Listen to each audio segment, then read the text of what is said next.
Just say this Yep, now. this is as far as we've made it. Oh god. This is as More far as jumping you guys puzzle. have made it. I Ah, why can't I get through?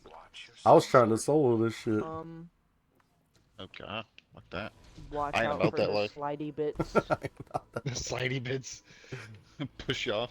Oh shit, that was a bad idea. I pushed myself off. Good job.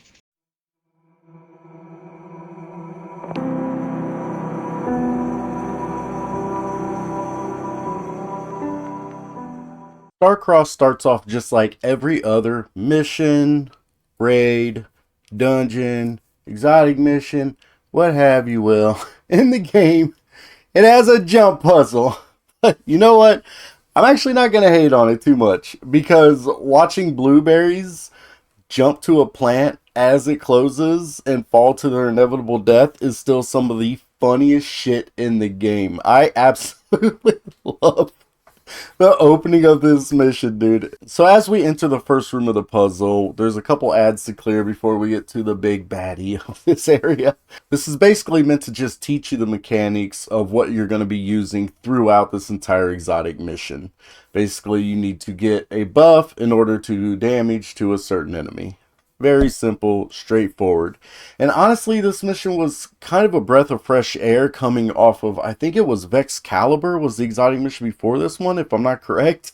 And to this day, I know so many casual players that have not been able to beat Vex Caliber on Legend. Like, if you go to Destiny 2 LFG post, you will see people to this day constantly posting, I still need to beat Excalibur on Legend. Like, it is sad. So I really like the fact that they kind of dumbed this mission down, made it a little bit easier, because even on Legend, this mission is incredibly easy, especially when it first came out.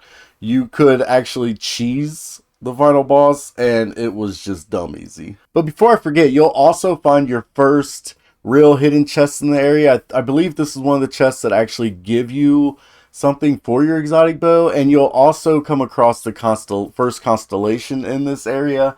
I absolutely love the constellation parts of this exotic quest, dude. Like, man, seeing those constellations in the sky, I don't know, there was just something so beautiful. This whole mission, actually, really, like, it's just such a beautiful area. Like, I was totally annoyed when I very first loaded into it. I seen the jump puzzle and I knew what area we were in. I was like, really, Bungie, like, more reused assets. Like, how old is Garden of Salvation really? Like, 6 years old? And we're still using Garden of Salvation assets for missions and exotic missions and things like that. It was kind of frustrating. But this is just so beautifully done, and it looks remastered. Like, if you go back and play the original Garden of Salvation compared to this area, it looks like they remastered it. The graphics look 10 times better, and it looks so beautiful. And then the constellations just add to that beauty. I absolutely love this mission. So heading into the next part, it's more mechanic learning. Yay! This time, the door has 3 symbols, and you need to kill the corresponding bad guy with the corresponding symbol in the right order. So basically, stand in buff, get buff, find bad guy with right symbol, kill bad guy, rinse and repeat. Very simple. Again, it's basically just meant to teach you more of the mechanics that you will use later on in the mission. I didn't mind this area. My very first time playing through, I did my very first solo blind playthrough. I struggled with this part a lot, man. I was like, damn, like, these bosses are tanky boys. Like, I'm throwing Gallowhorns at them, and they are just eating my Gallowhorn shots. And also, the first few times I played through this part, it seemed like the symbols weren't really making sense. Like, the first time I did it, I went from top to bottom, and it seemed to work just fine. And then later on, I LFG'd a group, and when we did it, we had to go use the symbols from bottom up to the top, and we did it in that order, and that seemed to work. Nowadays, we just always do top to bottom. I don't know if there was like a bug or something like that early on, you know, in the early days of the mission, but it definitely was frustrating. Like, what order are we supposed to kill these enemies in? So I'm really glad they got that all sorted out. Now this leads us straight into a small jump puzzle. You know, it's a cute, it's a baby jump puzzle. You know, it's just a little one. But in this area, you will find another secret chest that will give you I guess I call parts for the exotic bow. I don't. That's what it does. It unlocks parts for the bow. So you head through this jump puzzle, get your part for your exotic bow, and then you're off to the races. I am not joking when I tell you guys this. This next room might be the hardest part of this mission on Legend. For some reason, they decided to make the space chickens incredibly tanky, and they one-shot the shit out of you. It's ridiculous, dude. You literally walk into the room, you might be lucky if you get one rocket off, and then you're instantly dead. It is absolutely insane. And there's 3 of these things.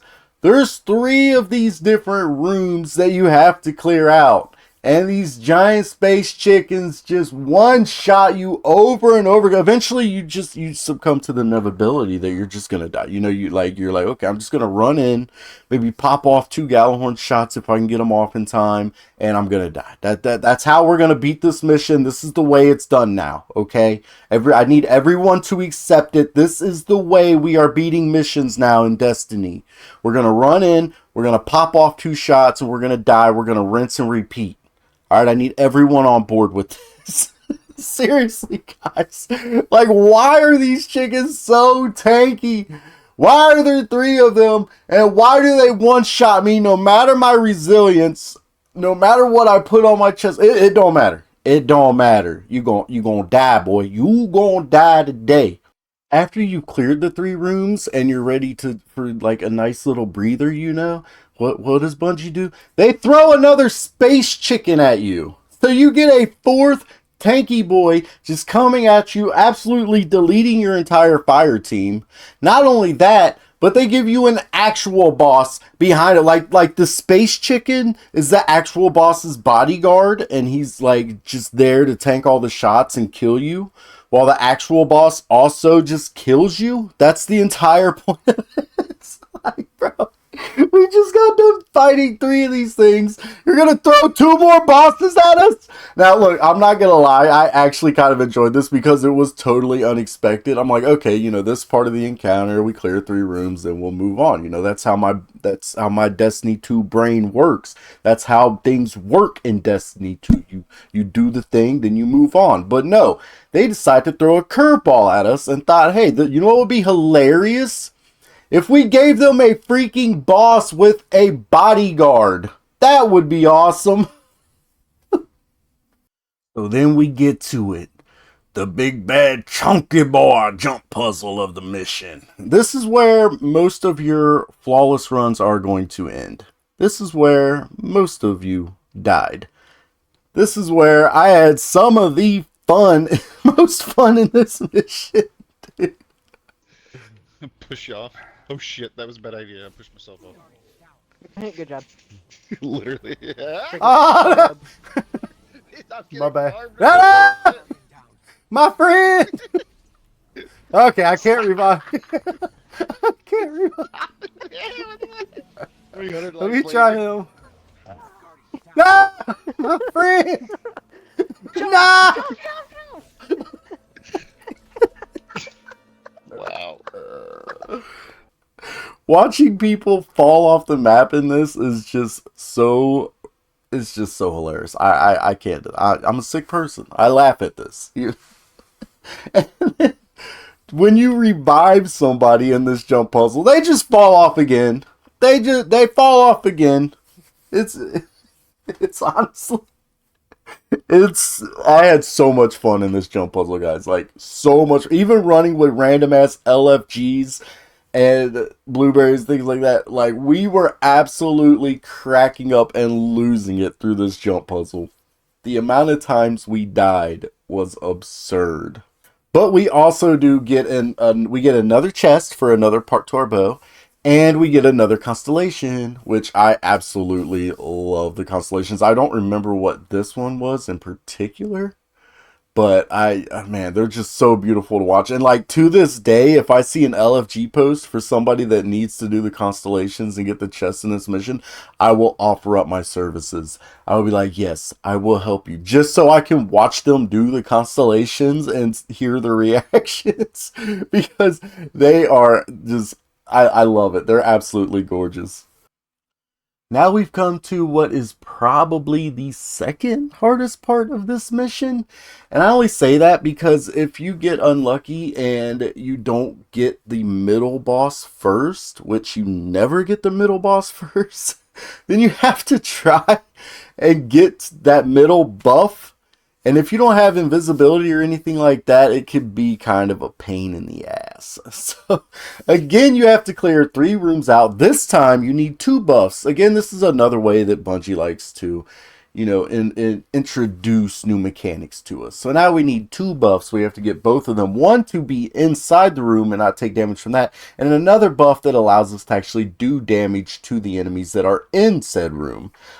Not only that, but it mixes it with the other mechanic that we have to do each room in a certain order. Look at that. All the mechanics are coming together. I actually kind of consider this part of the mission the true boss fight. Just because this is where you actually use like all of the mechanics. And this part is actually kind of challenging. Now, I would say these enemies aren't nearly as tanky as the space chickens. Like, this part isn't as hard as the space chickens part. But it's still more challenging than the final boss. And the fact that you use all the mechanics, which is something like you would assume like, oh, we're going to use all these different mechanics we're learning at the final boss. No, we actually use them here in the final puzzle, I guess. Which I guess it also makes sense. I don't know. Anyway, like I was saying, in my opinion, this is definitely the second part, hardest part of this mission. Now we've come to the big boss of Starcrossed exotic mission. And it was an absolute joke. I'm not kidding, guys. You literally just shoot the final boss through the wall, through his shield with Wishender, and that's it. You're done. For those of you that were unfortunate enough and decided to wait, procrastinators, you probably ended up having to do this legit, which still, even legit, this final boss is basically a joke. Like, you stand behind the wall to the right. There's a little area where you can re-up your buff whenever it starts to get low. You're pretty much safe behind that wall as long as you're keeping the ads off of you. And you could just take your time and slowly peck the boss down. Or you could chunk him down. I mean, it really is up to you. You know, it's chill. It's casual. Like, seriously, even on Legend, this boss feels like a joke. Especially coming off of fucking Vexcalibur. Have you seen that boss? Why is it so hard? But in my opinion, after you beat the final boss, this is where you get the real treat of the mission, man. I'm not gonna lie, I teared up watching this cutscene of Riven with her man. Like, I forget his name. I can't think of it off the top of my head. I'm a horrible Destiny player. What can I say? But dude, this cutscene moved me. Like, I have probably watched this cutscene 6 or 7 times by now. And I love it every time. Like, it is so beautifully done. It gives Riven so much character. Man, like, I feel for Riven now. When I go and talk to Riven in the helm, like, I'm like, damn, like, we did you, not us really, but you got done dirty, girl. You got done dirty. Like, that's fucked up what we did to Riven. Desire to woe faded for one rapturous moment. We made successes together. We built secrets together. And then came your great hunt of the Ahamkara.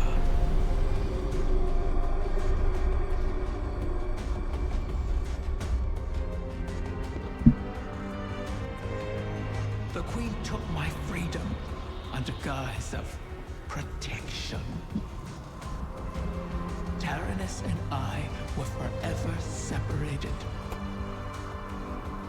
But we could still whisper to one another in the space between. At least until a king arrived and made a bargain I could not refuse. I became both king and dragon. I spoke with his voice, and Tyrannus knew it. So he did the one thing our kind must never do. Grant his own wish at the cost of his existence. A wish to keep the eggs out of harm's reach until someone could protect them. Someone like you. His wish keeper. I like it. Damn, I just got chills, bro. That was dope. That shit was deep, dude. Oh, fuck. I love Destiny 2's art style. Like, that's so cool. That's sick. And that's like the first time that I've seen like the full body of a freaking Kara. Yeah, me too. I didn't They're picture really him like weird. that, walking around on two legs. Also, once you've completed like a bunch of necessary steps and things like that, it's been a while, so I don't remember all the ins and outs of everything, guys. But you do unlock this secret, like super secret room where I believe you get like an emblem or something like that.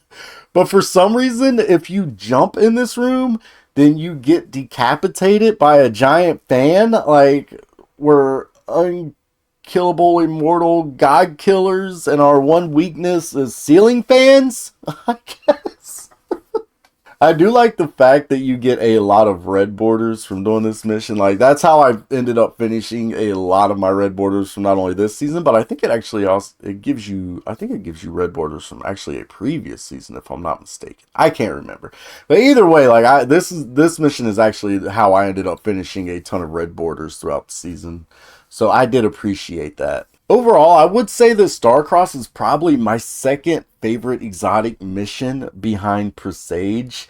The first time I went into Presage, I did a solo blind run, and it was so creepy. I thought we were getting a new enemy type. Like, hearing those growls and hearing the things like crawling through the tunnels and things like that when you very first go into Presage, and then like just the overall creepy vibes and everything, I was like, man, did Bungie just do like a full-blown horror mission? Like, this is fucking awesome, dude. I love this. Like, I was so hyped going into Presage and doing my first blind run. I absolutely love that mission. They ended up, it ended up being Scorn. It was nothing crazy. It was just Scorn. But like, I really wish they would have put more, I don't know, just like something scary in there. I don't know. Let me know if you guys want me. I could do an entire review on Presage itself, so I don't want to get into it too much here. But yeah, behind Presage, this is my favorite exotic mission. Like I said, everything about it is beautiful. The scenery's beautiful.